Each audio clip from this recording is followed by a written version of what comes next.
calorie deficit, keto, intermittent fasting, Ozempic, metabolism boosters. The reason weight loss advice feels so confusing is that all of these methods can work, just not in the way that people think, and definitely not for everyone. I'm Dr. Phyllis, and in the next 10 minutes, I'm breaking down every diet method that's trending right now, how each one actually works, and the biggest mistakes people make with them.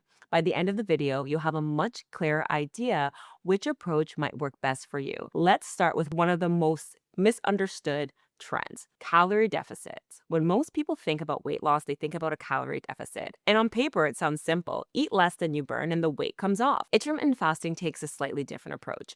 Instead of focusing on what you eat, focus on when you eat. Now, here's how these approaches work. A calorie deficit feels like straightforward math, and fasting feels like you're giving your body a break. But what's actually happening underneath the surface is a bit more complex. Both of these methods push your body to tap into stored fat for energy, and when done properly, they can improve how your body responds to insulin. That's the real mechanism. Now, who do these work best for?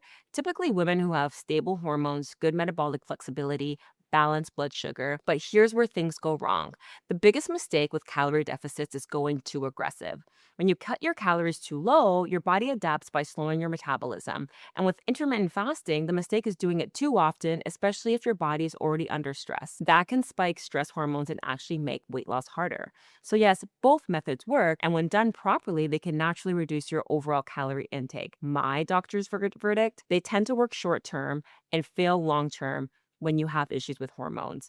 Fasting is powerful, but you need to make sure it matches your stress level. Now, let's talk about carbs, because this is where things get really polarized. On one end, you have keto, very low carb, high fat, pushing your body into ketosis. And on the other hand, you have low carb, which simply reduces carbs without eliminating them. People believe keto works because you're burning fat instead of carbs, and low carb works because it reduces insulin spikes and water retention. And yes, there's some truth there, but here's what's actually happening. These approaches help to stabilize blood sugar, and they can actually reduce appetite for some people. And for others, they can improve insulin sensitivity without putting your body under extreme stress. But now here's the important part. Keto works best for women who process fats efficiently and can tolerate cutting carbs. But low carb, that tends to work better for women who still feel good with some carbs in their diet. And this is where a lot of people go wrong.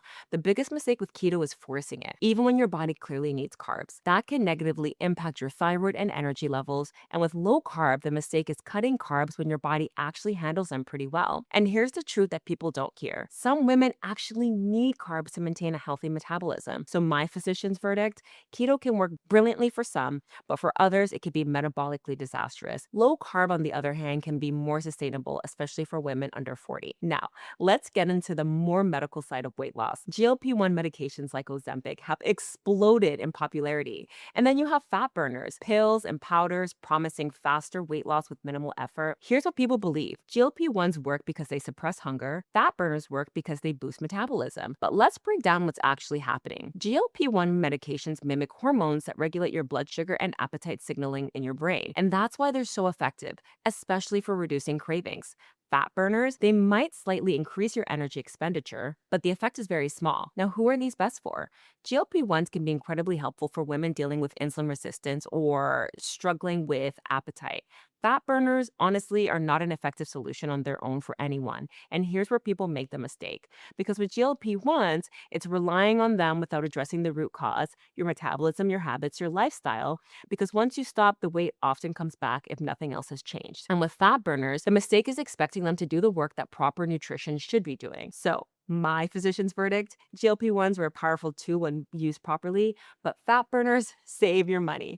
Focus on the thing that actually moves the needle. Now, you're starting to see why diet advice feels so confusing. Different methods really do work for different bodies. So if you're wondering which approach might actually work for your specific situation, I created the Precision Health Mastery consultation to help figure that out. The link is in the description if you want to check it out. Now, this is the piece that most people completely overlook: stress, especially cortisol, your body's main stress hormone, because you can be doing everything right with your diet and still not see results if your stress is too high. People believe cortisol management works because stress increases cravings and fat storage, and metabolism boosters like certain foods or meal timings are thought to help because they slightly increase how many calories you burn. But here's what's really happening. When cortisol is high, your body's in a survival state. It's much harder to access stored fat.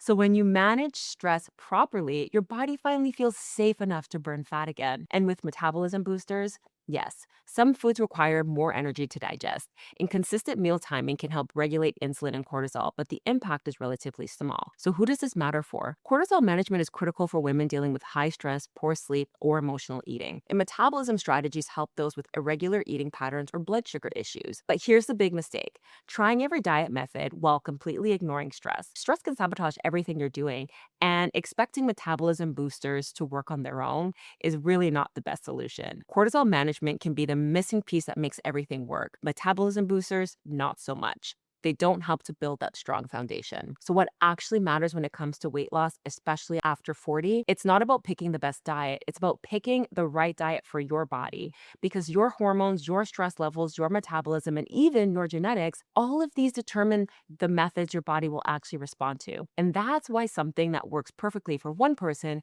can completely fail for somebody else. The real shift is this: stop trying to force your body into a method and start choosing methods that actually support how your body works. Because at the end of the day, the best diet isn't the most popular one, it's the one your body doesn't fight against. So if you're thinking, "Ugh, this explains why I've been struggling," but you want to understand what your body specifically needs, that's exactly what we explore in the Precision Health Mastery consultation. We look at your health history and help you understand which approach might work best for your unique situation. And if you're wondering why your metabolism seems different after 40, watch this video next: Why Women Over 40 Can't Lose Weight. I break down exactly what's happening with your hormones and why that method that worked in your 30s might not work anymore. Both links are in the description below.